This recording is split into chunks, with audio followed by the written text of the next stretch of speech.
Do it. The wrinkle.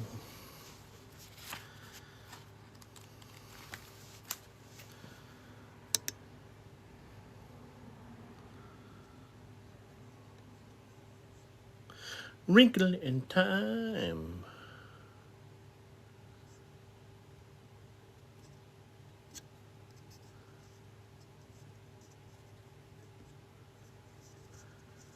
Reading, this is Professor Fox. We're reading A Wrinkle in Time today. We're going to discuss science fiction literature, all that fun stuff. Fun.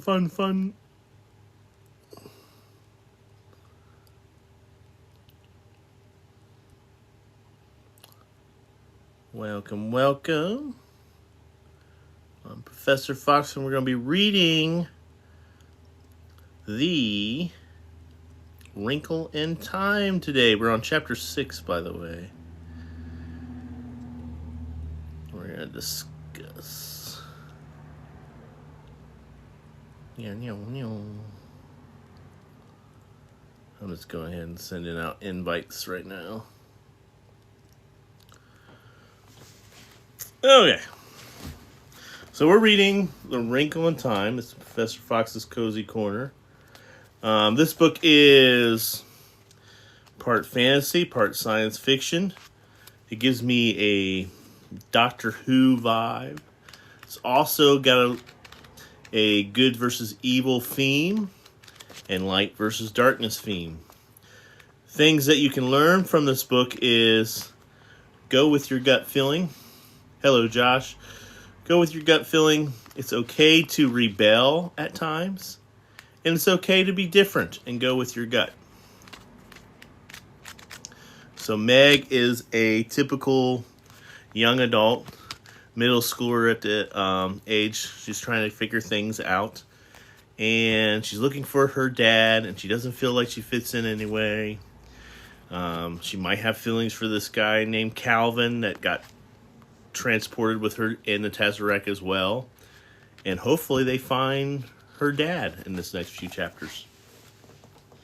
Other books in classical literature that are like Wrinkle in Time, you have The Wonderful Wizard of Oz. Again, a young protagonist trying to find something and gets whisked off into a magical realm of odd things. In Wrinkle in Time, we have these centaur-looking things. We're shut off to different planets that we didn't know exist. Just like the Wizard of Oz. There's a bunch of things, and also Wizard of Oz is pretty much good versus evil.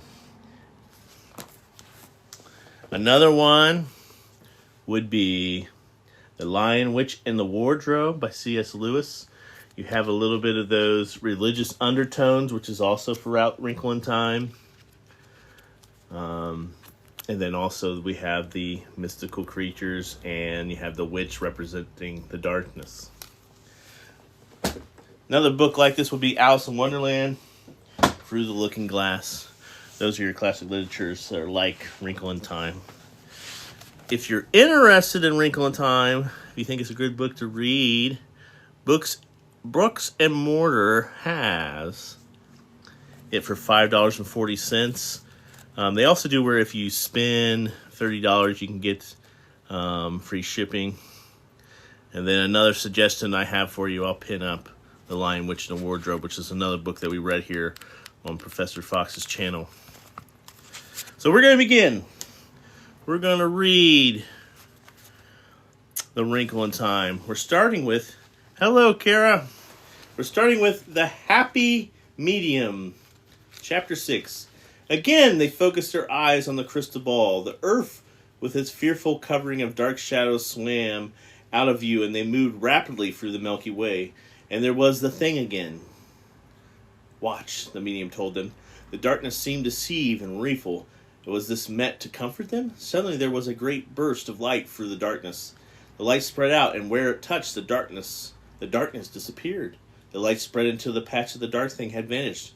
And there was only a gentle shining, and through the shining came the stars, clear and pure. Then slowly the shining dwindled, until it, too, was gone, and there was nothing but stars and starlight. No shadow, no fear, only the stars and the clear darkness of space, quite different from the fearful darkness of the thing. You see, the medium cried, smiling happily, it can be overcome. It's being overcome all the time. Miss Wusset sighed. I sigh so sad that Meg wanted to put her arms around her and comfort her. To tell us exactly what happened, then please, Charles Wallace said in a small voice. It was a star, Miss Wusset said sadly. A star giving us life in battle with the thing. It won. Oh, yes, my children, it won, but it lost its life in the waning. Miss Witch spoke again. Her voice sounded tired, and they knew what speaking was a tremendous effort for her. It was not so long ago for you, was it? She asked gently. Miss Wusset shook her head. Charles Wallace went up Miss Wusset. I see now, I understand. You were a star once, weren't you? Miss Wusset covered her face with her hands as though she were embarrassed and nodded. And you did what that star did. With her face still covered, Miss Wusset nodded again. Charles Wallace looked at her very solemnly. I should like to kiss you. Miss Wusset took her hand down from her face and pulled Charles Wallace to her in a quick embrace and put his arms about her neck and pressed his cheek against hers, and they kissed her. Meg felt that she would have liked to kiss Miss Wusset too, but that after Charles Wallace, anything that she or Calvin did or said would be anticlimactic. She contented herself with looking at Miss Wusset. Even though she was used to Miss Wusset's odd getting up, and the very oddness of it was made her seem so comforting. She realized with a fresh shock that it was not Miss Wusset herself that she was seeing at all. The true Miss Wusset, Meg realized, was beyond human understanding. What she saw was only the game Miss Wusset was playing. It was an amusing and charming game. A game full of both laughter and comfort, but it was only the tiniest facet of all things Miss Wusset could be. Thank you. Thank you for all the likes. I didn't mean to tell you, Miss Wusset flattered. I didn't mean ever to let you know, but oh, my dears, I do so love being a star. You are still very young, Miss Wusset said, her voice faintly chiding. The medium still sat looking happily at the star-filled sky. In her ball, smiling and nodding and chuckling gently, but Meg noticed that her eyes were dropping. And suddenly her head fell forward and she gave a faint snore. Poor thing, Miss Wusset said. We're worn her out. It's very hard work for her. Please, Miss Wusset, Meg asked, what happens now? Why are we here? What do we do next? Where is Father? Thank you for the rose, and thank you for the heart poof. I appreciate you, my friend. One thing at a time, love, Miss Wusset said. Miss Who cut in, said something in Latin, and then in Portuguese. Walls have eyes. Let us go outside, Miss Wusset came. Come, let us sleep. And as they turned to go, the medium jerked her head up and smiled at them radiantly. You weren't going to go without saying goodbye to me, were you? She asked. We thought we'd had just let you sleep, dear. Miss Wusset patted the medium's shoulder. We worked you terribly hard, and we know you must be very tired. But I was going to give you some ambrosia or nectar or at least some tea. At this, Meg realized that she was hungry. How much time had passed since she had their bowls of stew, she wondered. But Miss Wusset said, oh, thank you, dear, but I think we better be going. They don't need to eat, you know, Charles Wallace whispered to Meg.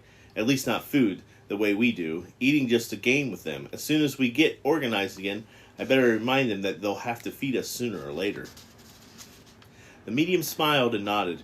It does seem to, though, I should be able to do something nice for you, after having had to show those poor children such a horrid thing.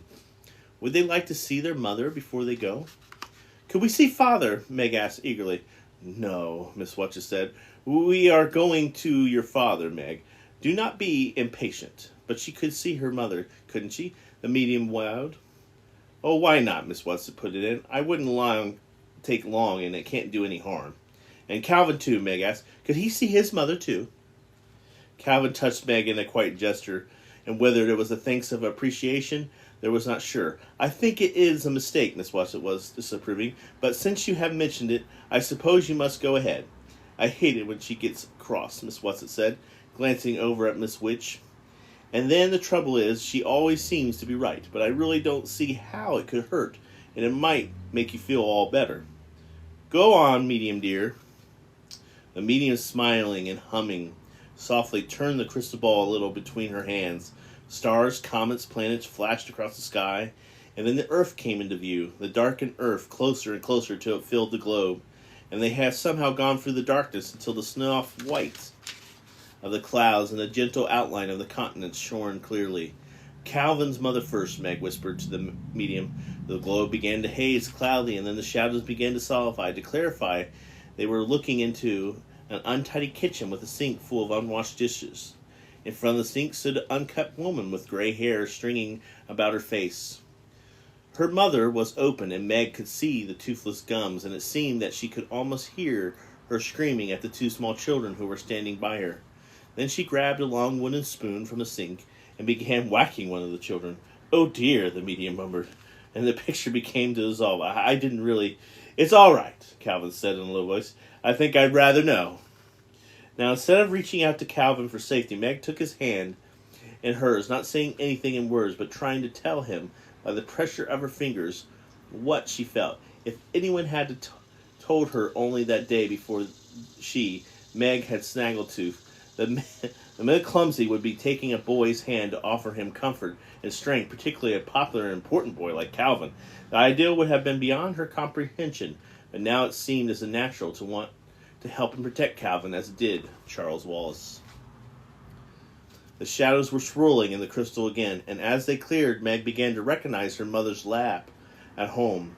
Miss Murry was sitting perched on her high stool, writing away at a sheet of paper on clipboard on her lap. She's writing father, Meg thought, the way she always does, every night. The tears that she could never learn to control swarmed to her eyes as she watched. Miss Murry looked up from her letter, always as though she was looking toward the children. Then her head dropped, and she put it down on the paper and sat there, huddled up, letting herself relax into an unhappiness that she never allowed her children to see. And now the desire for tears left Meg. The hot protective anger she had felt for Calvin when she looked into his house, she now felt turned toward her mother. "Let's go," she cried harshly. "Let's do something. She's always so right," Miss Watson murmured, looking towards Miss Witch. "Sometimes I wish she'd just say I told you so and have done with it." "I only meant to help," the medium wailed. "Oh, medium dear, don't feel badly," Miss Watson said swiftly. "Look at something cheerful. I can't bear to have you distressed." "It's all right," Meg assured the medium earnestly. "True it is, Miss Medium, and we thank you very much." "Are you sure?" the medium asked brightly. "Of course. It really helped so much because it made me mad. And when I'm mad, I don't have room to be scared." "Well, kiss me goodbye for good luck then," the medium said. Meg went over to her and gave her a quick kiss. And so did Charles Wallace. The medium looked smilingly at Calvin and winked. "I want the young man to kiss me too. I've always did love red hair. And it'll give you good luck, lady me love." Calvin bent down, blushing, and awkwardly kissed her cheek. The medium tweaked his nose. "You got a lot to learn, my boy," she told him. "Now, goodbye, medium dear, and many things," Miss Watson said. "I dare say we'll see you in an eon or two. Where are you going in case?" "Oh, hello, how are you, May?" "How are you?" "Good to see you again." "I dare say, Mia. Where are you going in case I want to tune in?" the medium asked.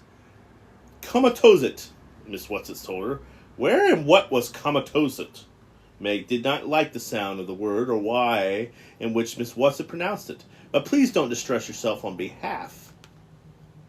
You know you don't like looking in on the dark planets, and it's very upsetting to us when you aren't happy.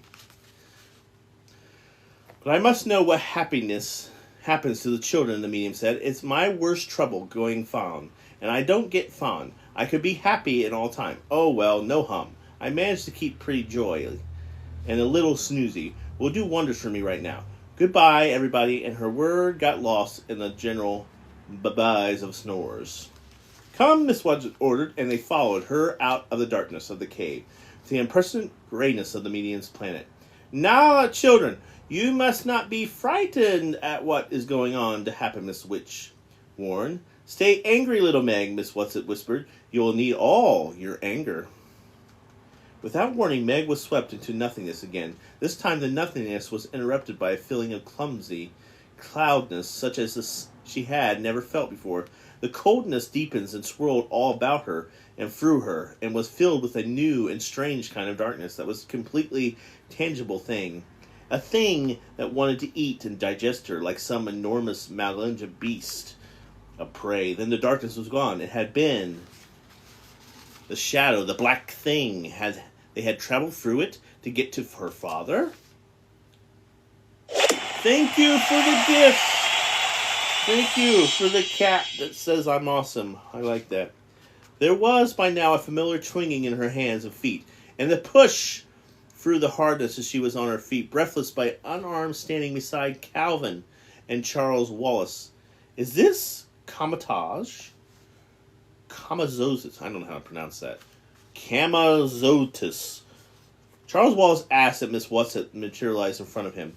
Yes, she answered. Now let us just stand and get our breath and look around.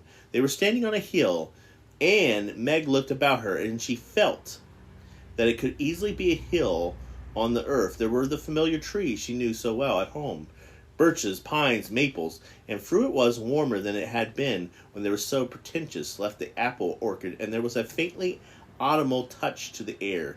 Near them were several small trees, with reddened leaves, very large stomach, and a big patch of golden-like flowers. As she looked down to the hill, she could see the smokestacks of town, and it might have been one of any number of familiar towns. There seemed to be nothing strange or different or frightening in the landscape.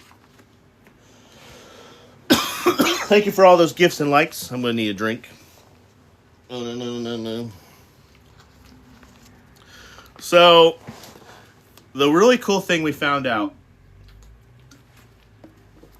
is Miss Witch, Miss Whatsit are stars that apparently have given up their life force to... It's a naughty chicken. Thank you for that. Have given up their life force to overcome the darkness.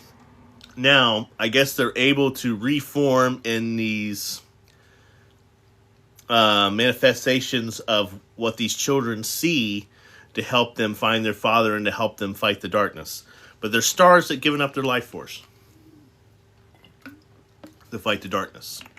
And I guess this is happening all the time to fight this thing that is dark. All right. But is father here? Meg asked tremblingly. Yes, but where? When will we see him? She was posed for running as though she were going to the spirit. Off immediately. To whichever her father was, that I cannot tell you. You will not just have to wait until the moment. Charles Wallace looked steadily at Miss Whatsit. Are you afraid for us? A little. But if you weren't afraid to do what you did when you were a star, why should you be afraid for us now? But I was afraid, Miss Whatsit said gently. She looked steadily at each of the three children. In turn, you will need help, she told them. But all I am, this great gift, is your ability to communicate with all the kinds of people. So for you, I will strengthen this gift, Meg. I give you your faults. My faults, Meg cried. Your faults.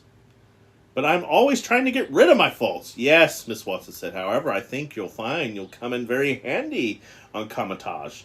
Charles Wallace, to you I give only the resilience of your childhood.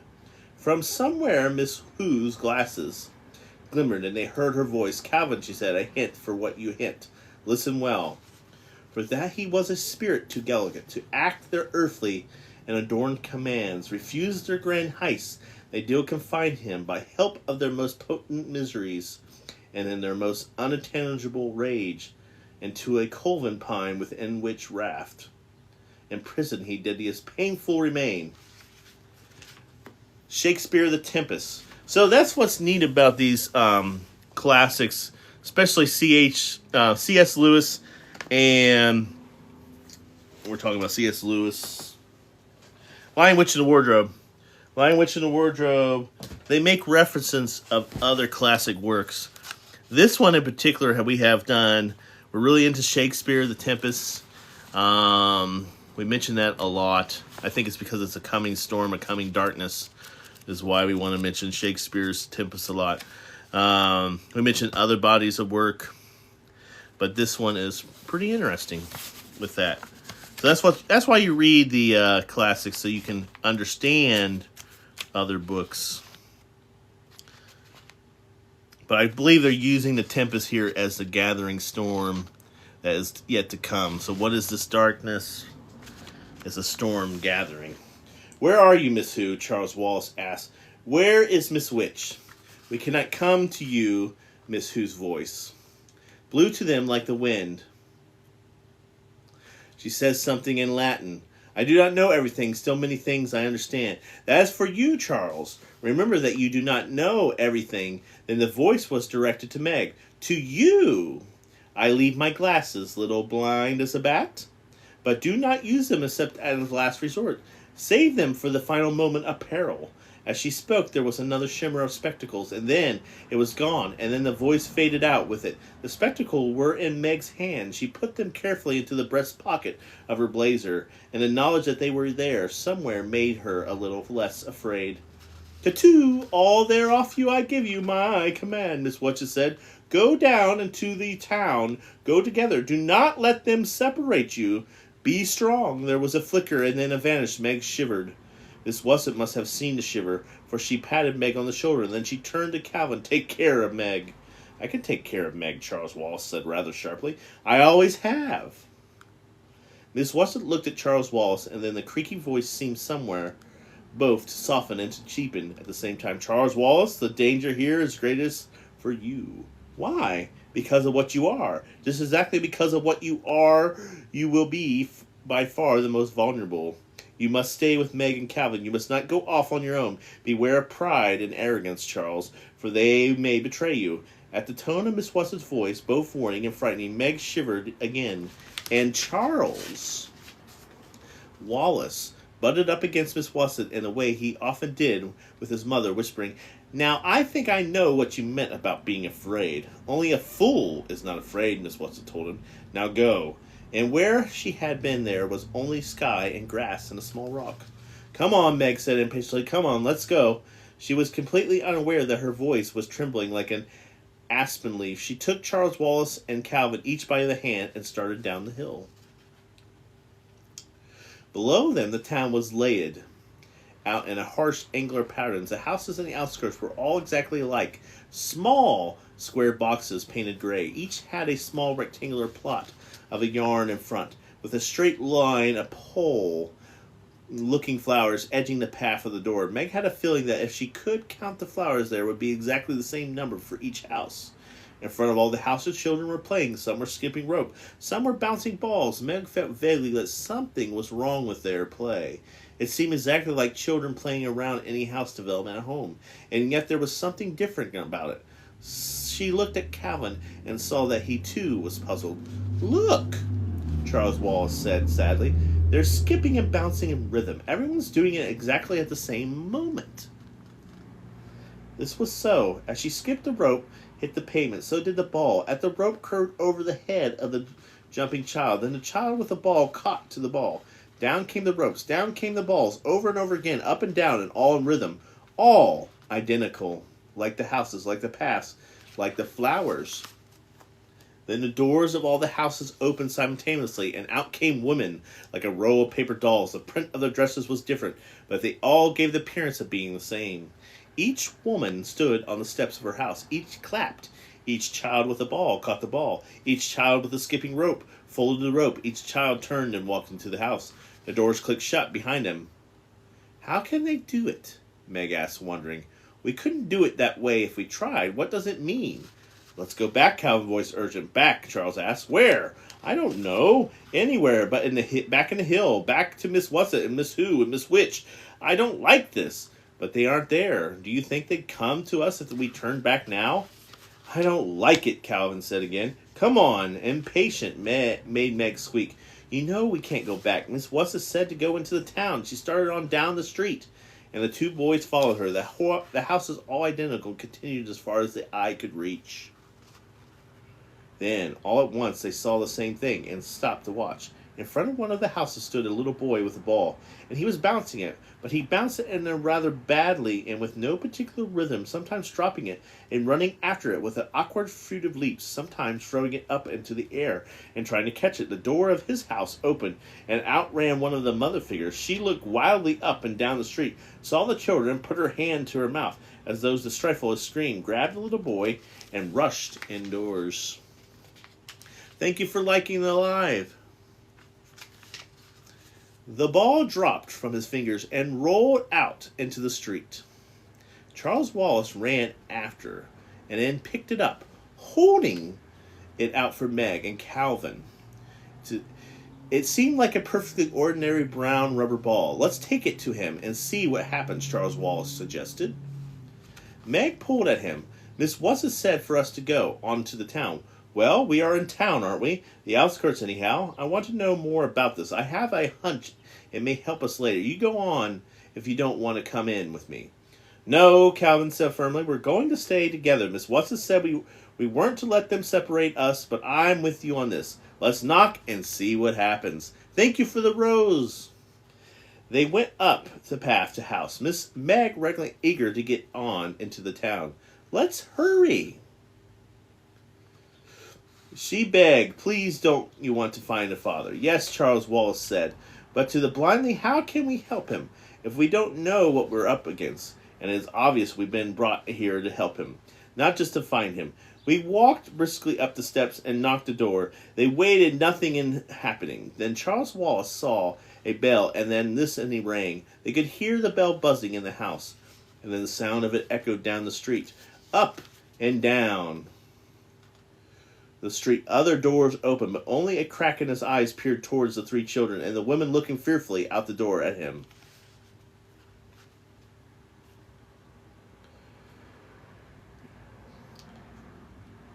We had a milk time. We've had this mouth. Polar pusher person, and I've given my Darcy regularity. All my papers are in order. I think your little boy dropped this ball, Charles Wallace said, holding it out.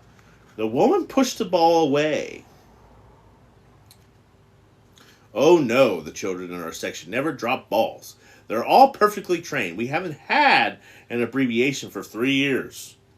All up and down the block, heads nodded in agreement. Charles Wallace moved closer to the woman and looked past her into the house. Behind her, in the shadows, he could see the little boy, who must have been about his own age. You can't come in, the woman said. You haven't shown me any papers. I don't have to let you in if you haven't showed me any papers. Charles Wallace held the ball out beyond the woman so that the little boy could see it. Quick as a flash, the boy leaped forward and grabbed the ball from Charles Wallace's hand, then darted back into the shadows. The woman went very white, opened her mouth as though to say something, then slammed the door in their faces and said, all up and down the street, doors slammed. What are they afraid of? Charles Wallace asked. What's the matter with them? Don't you know? Meg asked him. Don't you know what all this is about, Charles? Not yet, Charles Wallace said. Not even in an inkling. And I'm trying, but I don't get anything anywhere. Not even a chink. Let's go, he stomped down the steps. After several blocks, the houses gave way to apartment buildings. At least Meg felt sure that this was what they must be. They were fairly tall, rectangular buildings, absolutely plain, each window, each entrance exactly like every other. Then coming toward them down the street was a boy about Calvin's age riding a machine that was something like a combination of a bicycle and a motorcycle. It had the seamless and lightness of a bicycle, and yet as the foot pedals turned, they seemed to generate an unseen source of power. You know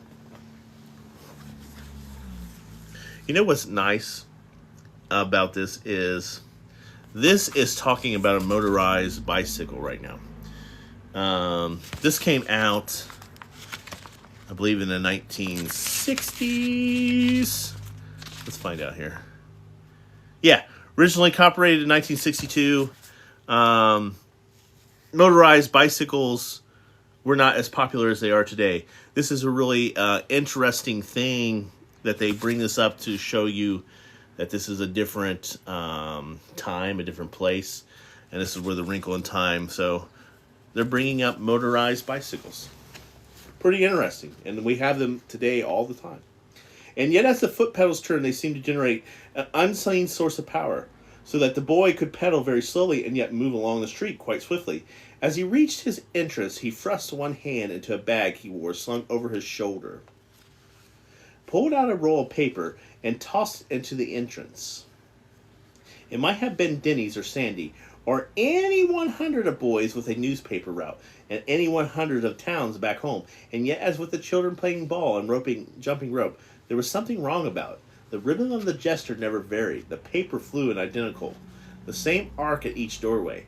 Landed identical the same spot. It was impossible for anybody to throw with such consistent perfection. Calvin whistled. I wonder if they play baseball here. As the boy saw them, he slowed down on his machine and stopped. His hand arrested as if he was about to plunge into the paper bag. What are you kids doing out on the street? He demanded. Only route boys are allowed out now, and you know that. No, we don't know that, Charles Wallace said. We're strangers here.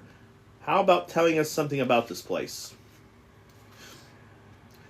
You mean you've had your interest papers processed and everything? The boy asked. You must have if you're here, he answered himself. And what are you doing here if you don't know about us? You tell me, Charles Wallace said. Are you examiners? The boy asked a little anxiously. Everybody knows our city has the best central intelligence center on the planet. Our perfection levels are the highest. Our factories never close. Our machines never stop rolling. Added to this, we have 5 poets, 1 musician, 3 artists, and 6 sculptors, all perfectly channeled. What are you quoting from? Charles Wallace asked. A manual, of course, the boy said. We are the most oriented city on the planet. There has been no trouble of any kind for centuries. All Kamatosh knows our record, and that is why we are the capital city of Kamatosh. That is the central intelligence. It is located here. That is why it makes its home here. There was something about the way he said it that made a shiver run up down Meg's spine. But Charles Wallace briskly, where is the central intelligence center of yours? Central, the boy corrected. Just keep going and you can't miss it. You are strangers, aren't you? What are you doing here? Are you supposed to ask questions, Charles Wallace demanded sturdily. The boy went white, just as the woman had. Beg your pardon, I must continue my route now, or I will have to talk with my timing into the explainer, and he shot off down the street on this machine. Charles Wallace stared at him. What is it? He asked Meg and Charles. There was something funny about the way he talked, as though he weren't really doing the talking. Know what I mean? Calvin nodded thoughtfully.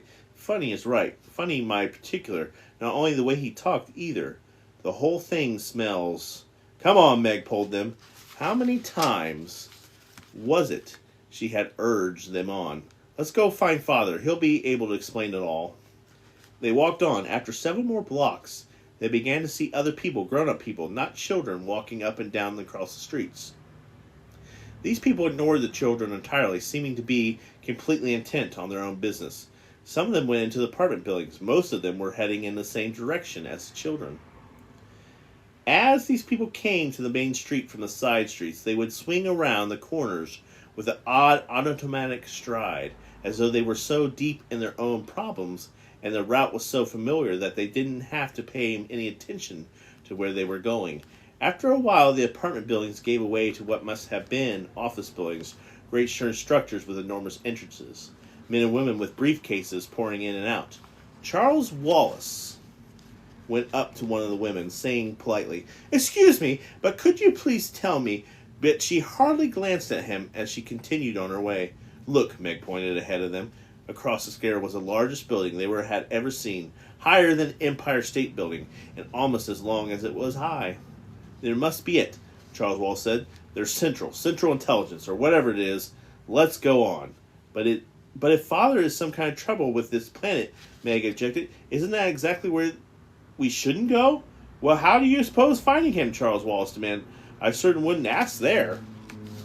I don't say anything about asking, but we aren't going to have the faintest idea where or how to begin to look for him until we find out something more about this place.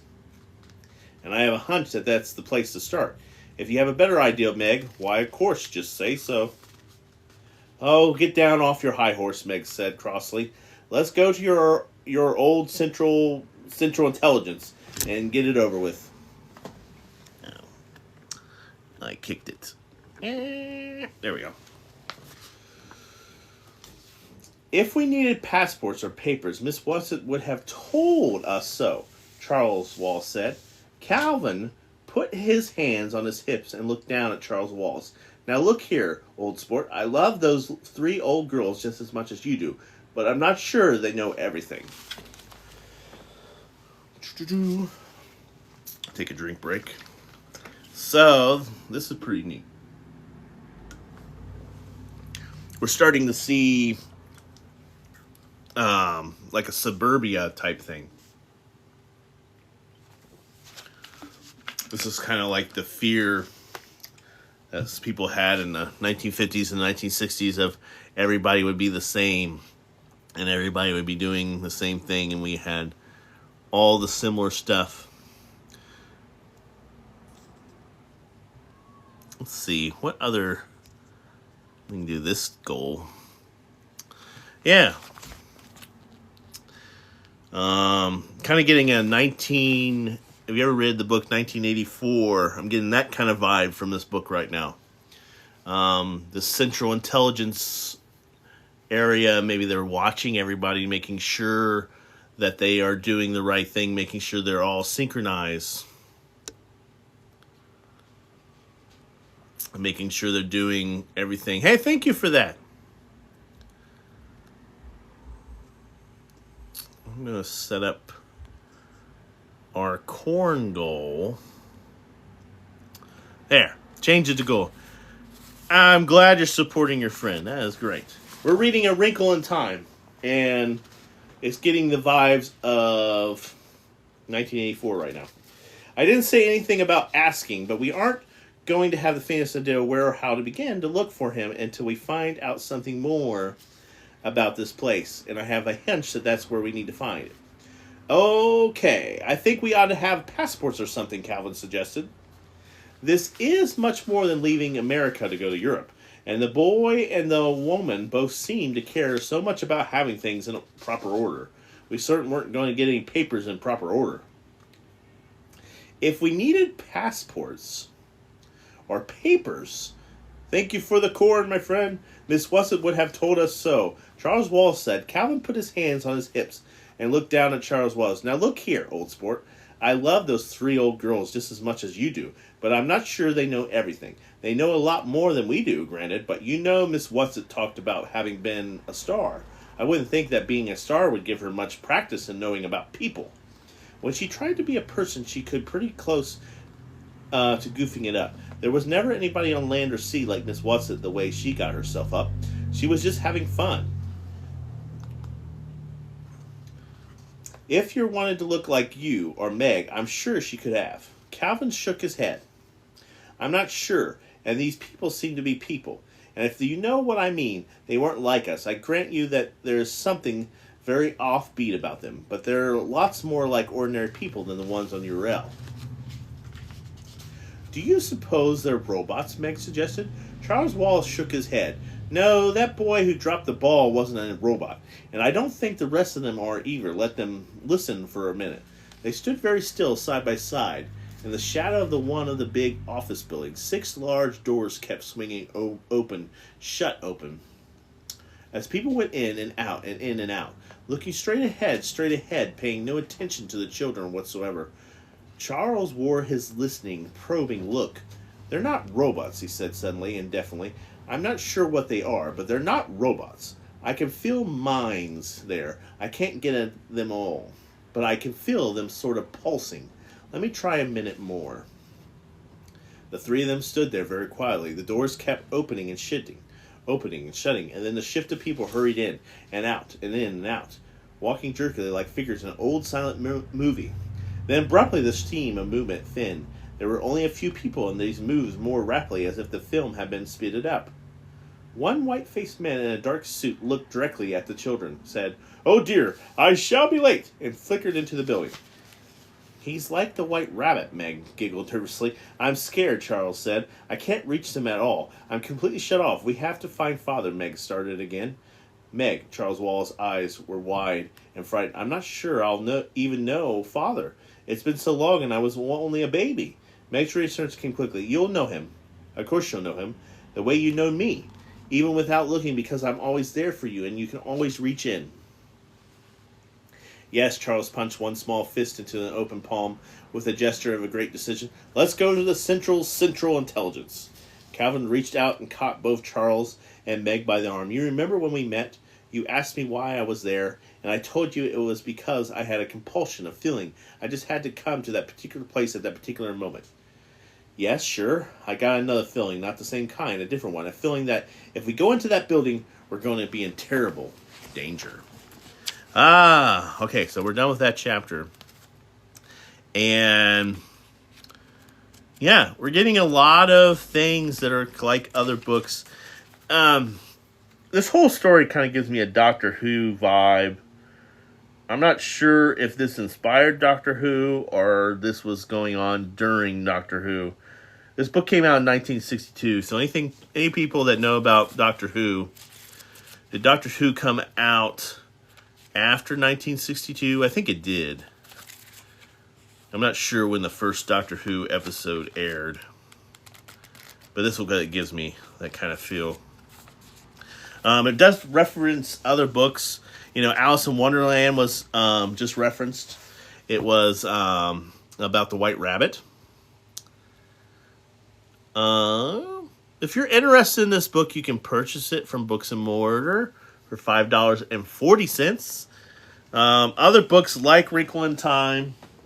We have The Lion, Witch, and the Wardrobe. Again, comes on that same theme of young children whisked away into a magical realm, guided by mysterious forces. And it's a battle of good versus evil in a mystical land. And then they get back to their hometown. Wizard of Oz, same thing. You transcend into another realm. You fight the forces of good versus evil. You have a mysterious figure that you're searching for, which would be the Wizard of Oz. And it also shares that same trope of the young protagonist. And then Alice in Wonderland is another great example of this type of book where you transcend into another realm, young protagonists trying to find their way in the world, and she's in search of her white rabbit. So this one, I'm in search of my dad. I'm off to find the wizard.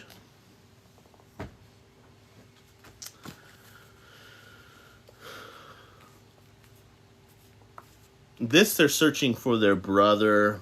Also, I forgot what else they're searching for, or why they go into the cupboard in the first place, why they go into the wardrobe in the first place. But similar story. But yeah, that's why you read these classic books. So, things that we have learned so far. We know that Meg's father is missing. He's been doing research on a thing called a tesseract. A tesseract is what the title of the book is. Tesseract is a wrinkle in time. And basically, they described it as... Let's see if I can find it in the book. They describe it as a fold in time. Yeah. Here we go. Here's the whole description of the tesseract. So tesseract time explains how traveling in space-time works. So if an ant walks in a straight line, it'll take it a long time to get to the other side.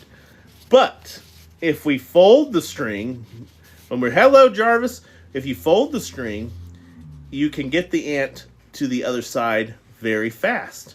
So that is the idea of the tesseract, or why this book is called A Wrinkle in Time. And then it describes different dimensions. We got the first dimension. And then we're talking about the third dimension, which we look at this is the dimension that we live on, is the third dimension.